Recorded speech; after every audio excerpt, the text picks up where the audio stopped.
Okay, after action report for yesterday's raid. All right, so as I said in the last proper after action report that I did, which was 3 days ago, maybe four by now, I mentioned that the original strategic plan that we had was to try and enact a naval superiority doctrine, and the original objectives were to try figure out what that is in the game, like mechanically speaking. How can we measure what naval superiority is, and does it influence the outcome of the war? Does it help our team in any way? But the operations after that first raid into Stemmer Landing have all proven to us that trying to go head to head with the Wardens in this theater at this point in time is an extremely bad idea. They outnumber us, they outgun us. Even in one-on-one situations, we can't really do anything in a gunboat versus gunboat situation. And their barges, even though they're exactly the same, it's a universal asset. If we try to sticky barge them, they still have a massive advantage with their 360-degree turret. I wrote up a report earlier and posted vids of combat footage of that kind of engagement. If anybody wants to have a look, you can just ping me and I'll send you the link again. But yeah, basically, we have switched. We're not doing that anymore. We're not going to try go in the stem of landing and fight the wardens one-on-one. What we're doing now is logistics raiding. We're going to go behind enemy lines, find where they're supplying a spearhead from, and try and knock them out there that way. In terms of material trade-off, considering the successes that we've had so far, we are trading gunboats for individual wardens. Like, we're not even sinking ships by trying to go head to head and trying to gain naval superiority. In this case, however, what we accomplished last night was very successful in terms of material trade-off. We got an iron ship, a barge with an ambulance that was most likely fully loaded, and enemy gunboat that we managed to get the jump on. Kind of. I'll explain later.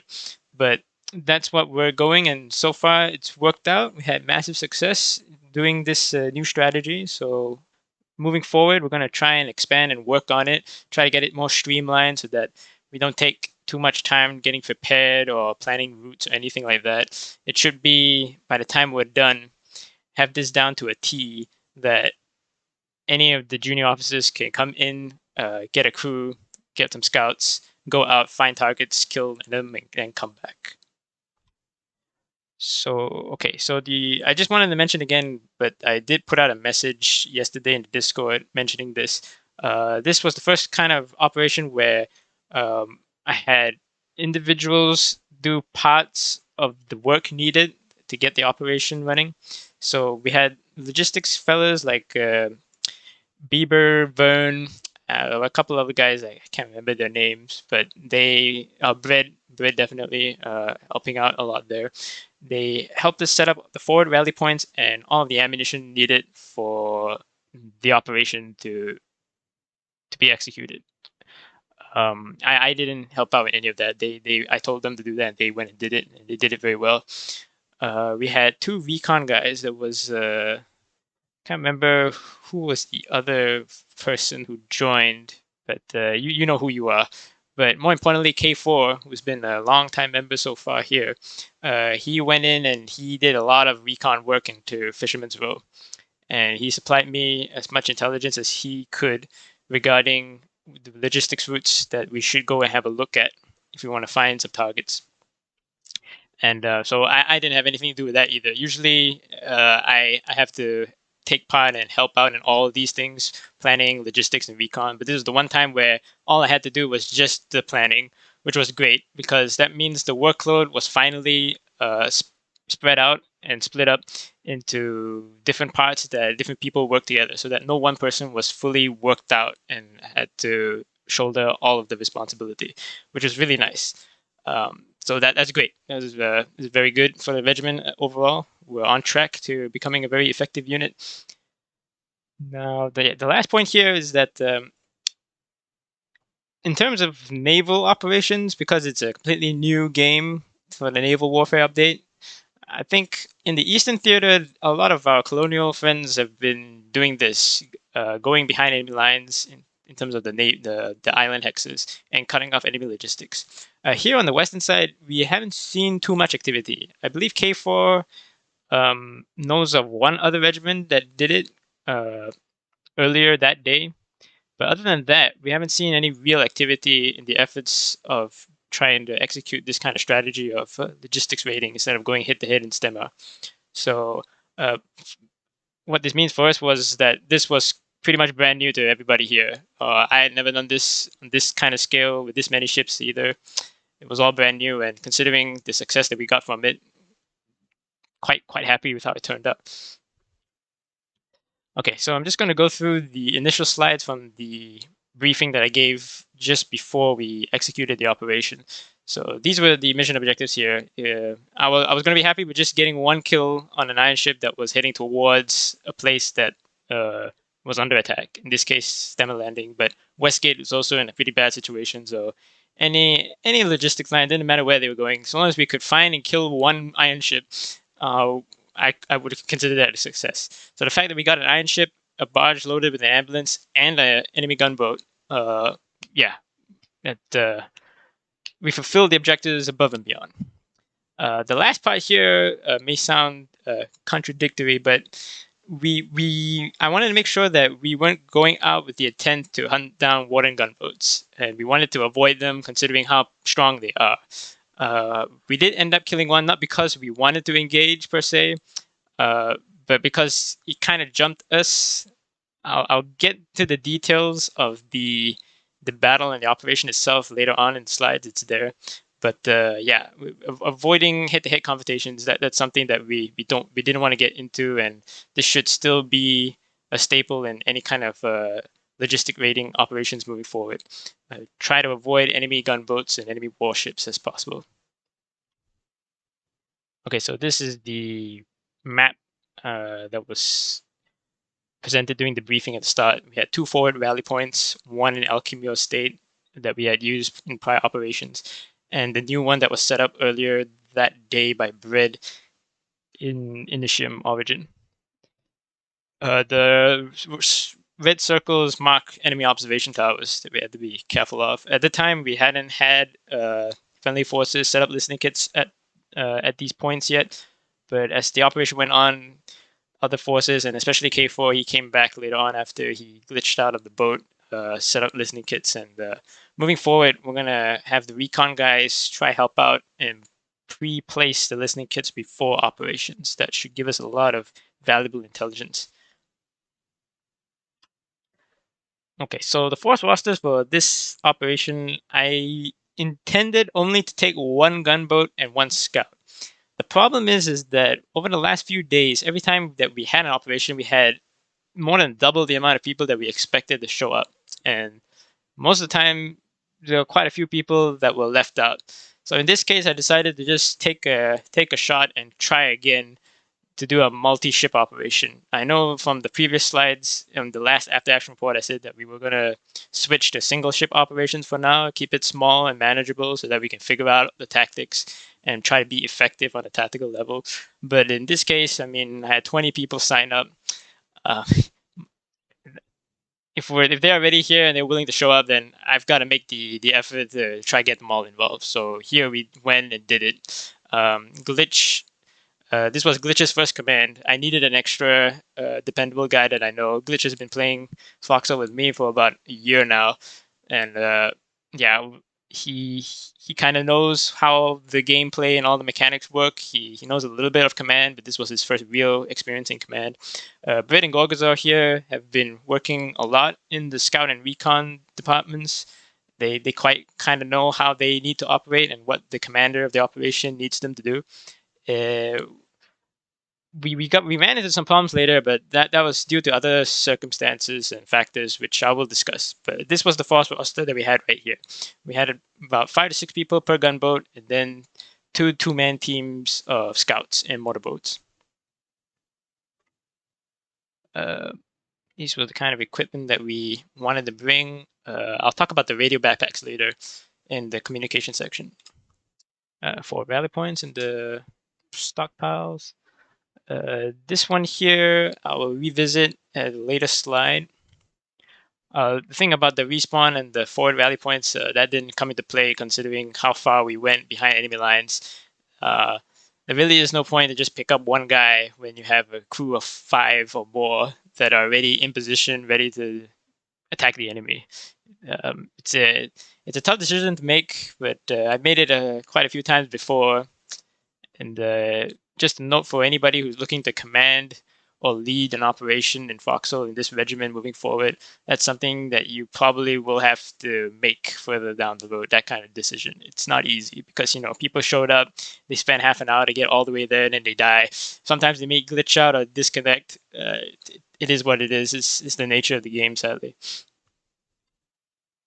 Observation towers, nope, not too important for now. Okay, the queues, right. So this wasn't a problem until last night, where both C hexes that were the exit points from Origin had queues.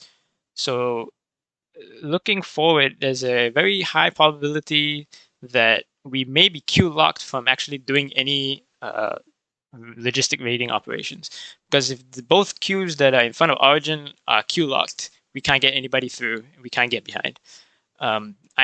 There's no real solutions around this one, sadly. If further down the line we get queue locked, we'll just have to cancel the op. The orders that I gave at the beginning of this briefing to take into account this problem was that if we waited at least like 20 to 30 minutes at the border and we couldn't get through, then we just go home and try to do it another day. But we got lucky that Stemma, the queues went down. I think the Wardens redeployed another wave of reinforcements that opened up a bunch of slots, and we managed to get everybody through. So that was great. Okay, so we'll go to the details of the operation itself now. I've given all the strategic and the operational background, so now we'll do the tactical stuff. We are trying to work to get gunboats prepared as fast as possible because we don't want to make people wait, right? We already have all the equipment that we need in the spots that we want them to be, and we know how to load them. We just need to get the team understand which roles they need when preparing the gunboat to get the gunboat prepared. So in this case, Glitch's boat was ready within like 5 minutes, which is record time. I don't think anybody else has time better than that, but I'm pretty sure it still can be improved, so that's a record to beat. But he was there on point and ready from the start. One of the reasons why this is because, as I mentioned before, this is Glitch's first command. So when I was drawing up the roster, I wanted to make sure that I vet stacked Glitch's crew. So I gave him Mod, I gave him Red, and most of the other guys had been on an operation or two as well. So I gave him all the experienced members, try to make it easier on him. And it was a good thing too, because Glitch sort of realized the amount of information that is given to a commander, even though it's just a gunboat, a single unit. In a multi-ship regiment, multi-ship operation, a lot of information comes your way, and he handled it quite well. Not as well as he could have, but he's working on it, and I'm sure he'll make a good commander moving forward. But for this time, it was a good thing that I alleviated a little bit of pressure by giving him some of the more experienced members. The problem with that was that I overestimated my own ability to manage the new recruits that decided to hop on for the operation. I brought K4 and I brought Pole, who are vets, but the problem was that K4 had in real life issues at the point of the staging and preparation. And halfway through, Pole got disconnected when we were crossing a border, and K4 got glitched out of the boat, and we couldn't quite pick him up. So right after that, I was stuck with the brand new War Recruit crew on a deep strike raid in an operation that we had never tried before. On that note, the two guys that stuck with me on the boat all the way was Chris and Vlad. Special mention for them to stepping up to the plate and really doing a lot of good work. They picked it up on the fly as quickly as anybody else, really. And it was really good because we managed to get 3 kills. Still got quite a lot of work to do in training for all the individual roles in the gunboat, but we'll get there. But yeah, that's what I have to say for this one here. Now, we did have a very unusual problem where we had one of the new recruits bring his own gunboat to the staging and prep, which was one of the other reasons why my crew took a long time, was that they got confused as to which gunboat was ours. Um, just to make it clear, when you join a regiment, because I'm pretty sure this guy, looking at his rank, he's pretty much brand new to the game. When you join a regiment and you're going for an operation, you just do whatever it is that the officers and the NCOs say, all right? Because by doing your own thing, even though if you're trying to help, you're messing around with the plan and the preparation that has already been set. And usually in a regiment like this, especially, we've already got systems and operations in place that we know work, and it's the way that we want to do it. So yeah, just needed to bring up that point there. Okay, so now onto the communication part. So the radio backpacks, the way I see it is that if you are in a vehicle crew position. All right, if you like have to enter a vehicle, so in this case on the gunboat, if you're the commander and you go into the spotter role, you're in a position of some kind. If you're driving or in the turret, that's a position. The radio backpack won't transmit information. It will receive information in map intelligence, but it won't transmit. That means we need somebody extra, usually the watchman, the second guy with a pair of binos helping the commander keep situational awareness. Well, that guy is the guy that needs to have the backpack, because especially when we're trying a long range operation like this in the middle of enemy territory out on the open ocean, the inability to identify where all our units are at one point is very, very detrimental. It was very hard, especially when we got separated several times, to reconverge and regroup. The motorboats, because all of the positions there are needed to be crewed in order to actually travel the motorboat, that means they're not going to be able to relay any backpack information, but that's okay. So long as we can orientate on a single position, which the gunboats will be in this case, uh, it should improve our command and control capabilities. So moving forward, we have to keep that in mind, that we have somebody that's not on a crew position with the radio backpack. If we're not able to fully crew a 6-man gunboat with the watchman standing on the deck, then I think we're going to have to switch the procedure and have one of the gunners just use binos and stand next to his post to keep a lookout and have his backpack transmit the information. It's risky because, as I've said before, we really don't want to have people that are not on a vehicle position on the gunboat, because you can glitch out and go overboard very easily, as it just so happened in this operation with K4. It's something we're going to have to work on. I think I do have a solution, but I'll talk about that another time. I've got problems with the map markers. Every time I pull up a map marker, it just instantly disappears. I do not know why that is the case. I've never seen that problem before in previous wars, but that's the situation as is now. Now, we did try a new comm system. I got all the recon commanders and ship commanders on a Steam voice chat. So we had two different communication nets, basically. We had the Steam voice chat and we had Discord. So we used the Steam chat for the command and the Discord for the crew. And for the most part, I was quite happy with it working the way that it did. I was able to get all the information I needed and was able to transmit all the information that I needed to all the rest of the fleet. A problem was that around about like 11 o'clock, Steam went down, and it went down for a good 20 to 30 minutes. And it went down just as we were engaging the gunboat as well, which is kind of scary. So, yeah, we're switching to TeamSpeak now. Hopefully that finally resolves this problem once and for all, because we've been having problems with communications and multi-ship operations for the entire war so far. So hopefully by now, the next operation will have it figured out. Okay, so I'll just go through with the route that we took here. So we staged in Ashtown, moved into Origin, and what we did was, because of the queues, we couldn't go into Westgate. Otherwise, I would have liked to have taken this map border route here into Westgate. We went into Stemmer Landing at the southern edge. It was a little bit dangerous because we know that Warden gunboats usually camp the southern border just south of Alchemio Estate, and they try to jump our logistics, but there was nobody there, so we got lucky in that regard. So we hugged the map border south, head north. At this point in time, listening kits had just teched, so we had intelligence regarding the observation towers in this hex. So we managed to bypass the one on the west side by going in between Verge Wing and the Flare. Went up to the map border and then crossed into Fisherman's Row. In Fisherman's Row, we had to detour around this observation tower. We headed up further north, and what we did was for a good 20 minutes or so, we patrolled these two map border lines right here, the ones bordering Orbreaker Isle and Faranet Coast. I tried to deploy the scouts to extend our vision along this entire map border, but it didn't quite work the way that I wanted it to. And scouts went into met some difficulties, which I'll discuss in the few slides coming forward.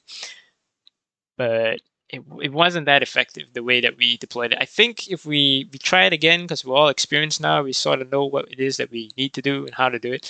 We should be able to cover 2 hex lines like this. But yeah, we went in there, did a couple of circuits, patrolled that, and then I made the decision to move into Faranet Coast. And I was just due to their complete inactivity. There's a chance that they were always crossing into Westgate from this corner here, which ended up being the case from what we found when we did cross. So crossed into Faranet Coast, and then we engaged enemy ships, 1 iron ship, 1 barge, 1 gunboat. There was actually a barge with an armored vehicle of some kind off the coast of Invicta that we managed to get eyes on, but we weren't able to intercept. So we missed that one. That would have been a good catch. But yeah. After that, after we had engaged and got our kills, we then just jumped back into Fisherman's Row, hugged the border, went back the same way that we came. We stopped at Alchemio to repair and refuel. I didn't want to get jumped being in a half damaged state with barely any fuel to maneuver in on the way home. That would have been really bad. That would have been a tragedy. And once we crossed into Origin, we were in safe hands, and that was the end of the op. That was the kind of route that we took for this operation here. So the first hour was extremely anxiety-inducing for me because, for the most part, we were just running around in the middle of the ocean, trying to figure out what was going on. Having brought like 20 people out into the middle of nowhere and not do anything is, yeah, not good at all. So okay, now we can discuss the problems with the scout team. So like I said before, I vet stat glitch knowing that the personnel that we had, I want to try to assign it in the best way possible to support my guys that are commanding all the other units. The problem is I completely overlooked the fact that I can't do that for the scout teams. I mean, no, I should do that for the scout teams as well. Scout teams are more important because scouting and reconnaissance is it's a very hard thing to do in Voxel. It's not easy. The skill cap is high, skill ceiling is high, and you need to know how the game is played. You can't give raw recruits to that. And I completely overlooked that when I was drawing up the absolute final roster because we had a bunch of people join last minute. And we also had quite a few people drop out throughout the day when I was organizing the operation. So that completely slipped my mind, and it was the reason why our scouts weren't as effective as I thought they would be. They ran into a lot of problems and situations that they shouldn't have, but it wasn't the scout team leader's fault. Brett and Gorgazor pretty much know how things are run, and now after this operation, they definitely know how I want them to deploy and act in the next operation.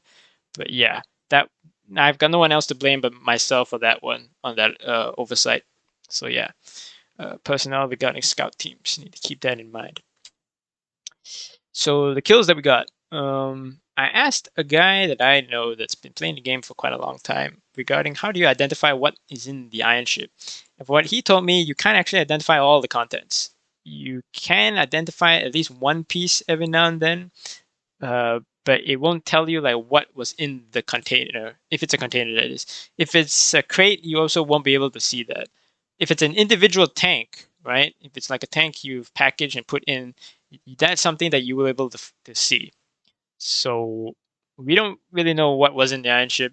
I'd like to think, considering the fact that it was taken off of Faranet Coast and heading towards one of the combat theaters, It must have had something important. So I'm just gonna put that as a highly probable logistics kill there. The barge we know had an ambulance on it. Probably if you're transporting an ambulance on a barge, you must have loaded it up with something important. Because why would you want to do that? Um, so yeah, that's if you wanted to see the clips of the engagements, I've already posted that in the mess hall. If not, you can DM me. I'll link to you again.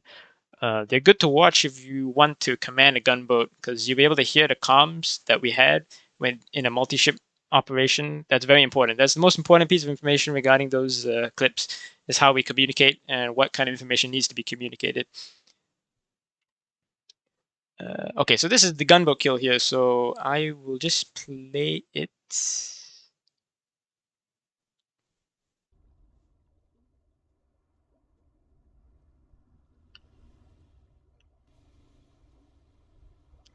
Hell, make your call. Oh shit! Contact gunboat bearing 030, range 40. Yep. So as you heard there in that Gaskin exclamation, yeah, I didn't see this guy.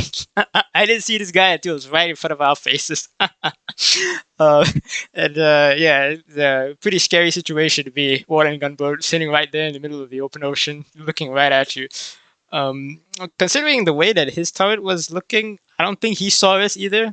So we had this rare situation where two blind people on the open ocean just happened to stumble upon each other.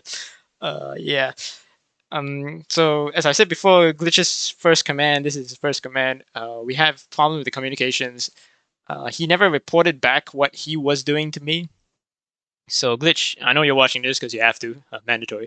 That's something that you want to keep in mind moving forward. If you ever get into a command with multiple ships, you need to report to me what it is you're doing, where you are, and all that kind of stuff. I Because I've done this many times on land, not on ships, but in tank operations, mechanized operations. I have a lot of experience in communicating what it is between multiple vehicles.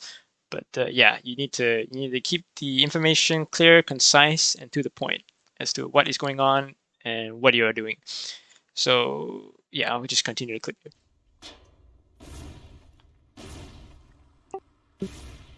Turn right, Vlad. Turn right. Turn right. Turn right. Still better. Glitch, I'm engaged. I need your help.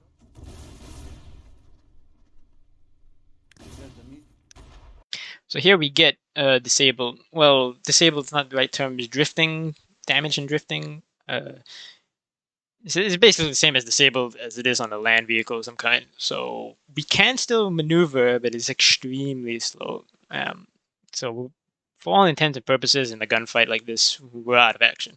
The turret is still in action. Chris is still firing shots. And as I've said before, Chris and Vlad, this is like their first real combat operation here. Chris' first time in the turret, Vlad's first time driving the gunboat.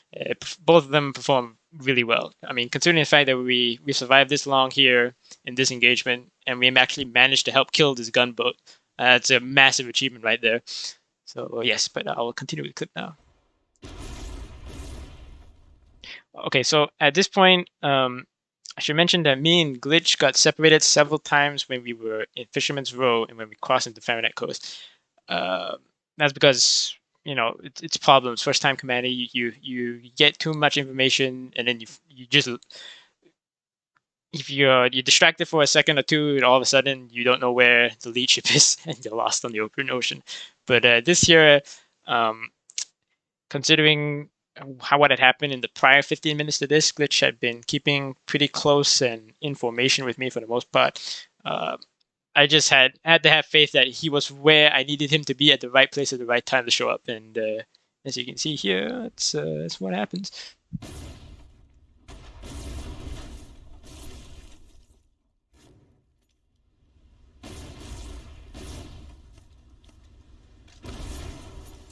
Now, I don't know if this maneuver was intentional or not. I think Mart posted his point of view on the situation last night, and from the comms that I heard on that clip, I think they were trying to avoid ramming. But as far as I can tell, right, if we look at it here and analyze it, ramming it on the bow here to turn it on its side, that is probably the best maneuver to pull off, because once you get him on the side, we have the firepower advantage, right? Our colonial gunboats have the advantage of a very weird arc angle where we can commit two weapons when it's an enemy that's off to the right and forward, off to about the side here. It's a very weird arc angle on both sides. Not exactly a full broadside, but it's close enough. And whereas the Wardens, their two forward mounts, they're pretty much like 45, 90-degree angle arcs to the front and back. So by pushing it on the side here, you only can commit his mortar cannon turret. Whereas right here, Glitch can commit both his 30 mil and the turret.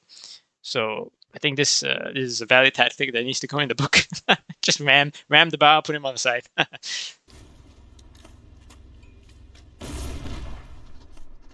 I can't see it. I can't see it. Somebody tell me indirect fire. Hang on. No, we can't. They're right next to it. Yeah, I wasn't going to risk firing indirect when we have friendlies here. I mean, when you drop one shell right here and half Glitch's crew is gone, and that's pretty bad. Yeah. Funnily enough, Glitch got all his boys home, which is great. I mean, that's a first, I think. No, Vern had a very successful op where he didn't lose anybody. So yeah, we're doing. Or did he? No, Vern lost his Marine contingent. Yeah, I think this is the first here in that case. Engage the enemy, didn't lose anybody. Okay, confirm kill. That's the end of that right there. After that, both of us are drifting right now, me and Glitch. So what we found out was, now, during the death branch, we tested this. If you put two gunboats next to each other during the death branch, you could repair each other. But they've changed that now. We tried to do that here, and that didn't work out. We got lucky, though, because there were a bunch of abandoned barges around the islands next to us. So we went up to them, and one of them actually had BMATs in, extra BMATs. We did bring BMATs, but I think it was just enough, the BMATs that we had brought, but we had extra that we found in the barge, so it got us a little bit further above the drifting and damage threshold. So we went alongside the barge, conducted at sea repair and refueling, and then we just booked it out of there. This was the final kill, and then we went home.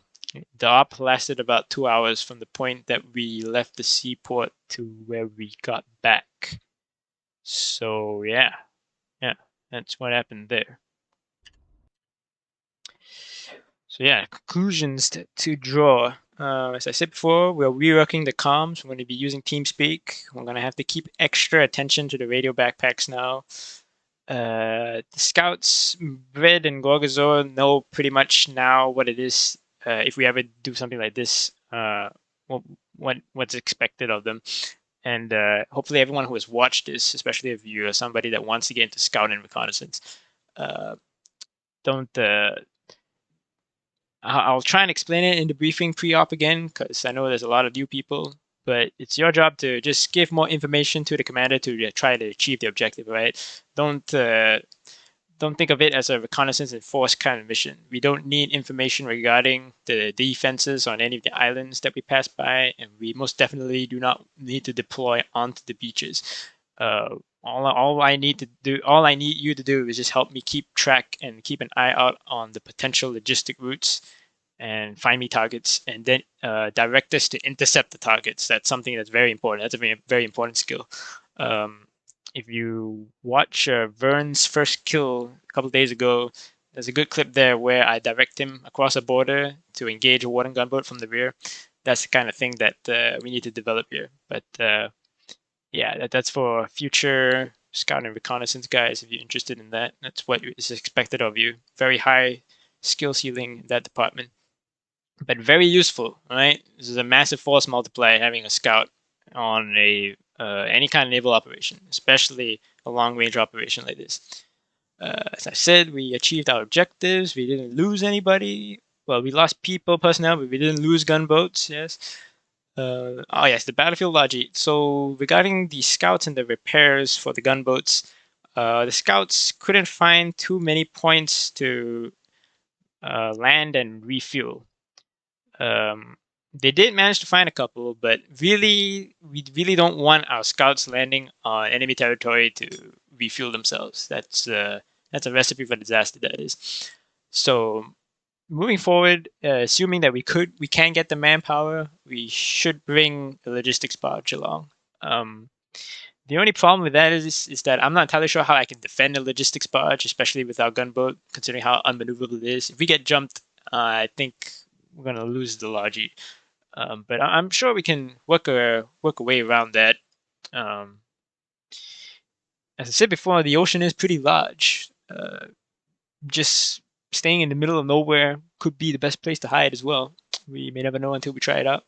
But that's something to